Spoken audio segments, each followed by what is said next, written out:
আসসালামু আলাইকুম। আজ হঠাৎ করেই এক ব্যক্তি আমাকে ফোন করলো, ফোন করে বলল, ইমন ভাই, কালকে যে টাকাটা নিলেন, কই আজকে আসার কথা, আপনি তো আসলেন না। তখন আমি জিজ্ঞেস করলাম যে আপনি কে। তো বলল যে আমি সিলেট থেকে বলছি, কালকে তো আপনাকে এখানে আসবেন, এই জন্য 3,000 টাকাও পাঠাইছি। আমি কেন? বললো যে আমার একটা সমস্যাটা আপনার না আসলে সমাধান হবে না। তো আমি বললাম, কই আপনার সাথে তো আমার কথা হয়নি। বললো যে আপনি না, আপনার পক্ষ থেকে আরেকজন কথা বলছে। তখন বিষয়টি শোনার পর আমি বুঝতে পারলাম যে তিনি অনলাইন প্রতারণার শিকার হয়েছেন।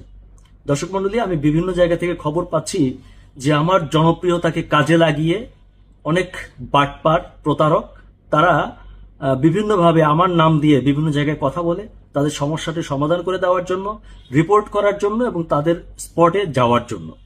আমি আপনাদেরকে সবাইকে সাবধান হওয়ার জন্য এই ভিডিওটি প্রকাশ করতে যাচ্ছি। এই প্রতারকদের হাত থেকে বাঁচার দুইটি উপায় আছে। প্রথমত মনে রাখবেন যে আমার একটি নাম্বার 01711119113, এই নাম্বার থেকে আমি কাউকে ফোন করি কিংবা ফোন রিসিভ করি। এছাড়া অন্য কোনো নাম্বারে আমাকে পাওয়া যায় না। আমি অন্য কোনো নাম্বার থেকে কাউকে কখনোই ফোনও করি না।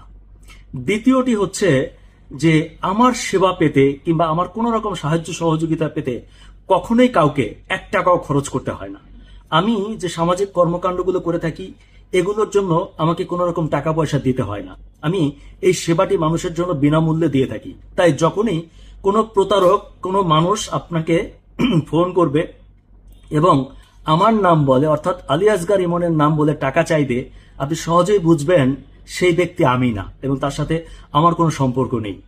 আমি কখনোই আপনাদের কাছে টাকা চাইবো না। তা আমার নামে কেউ যদি টাকা চায় তাহলে বুঝে নেবেন সে প্রতারক।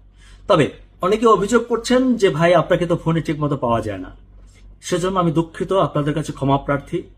আমি চাই যে প্রত্যেকটা মানুষ আমাকে পাক, এবং সেই কারণে আমার নাম্বারটি সোশ্যাল মিডিয়ায় দিয়ে রেখেছি আপনাদের সকলের জন্য। আপনারা একটু ধৈর্য ধরে যদি চেষ্টা করেন কিংবা হোয়াটসঅ্যাপে টেক্সট দিয়ে রাখেন, আমি অবশ্যই আপনাদের সাথে আবার যোগাযোগের চেষ্টা করব। অনেকেই অনেকদিন ধরে চেষ্টা করে আমাকে পাচ্ছেন না ফোনে।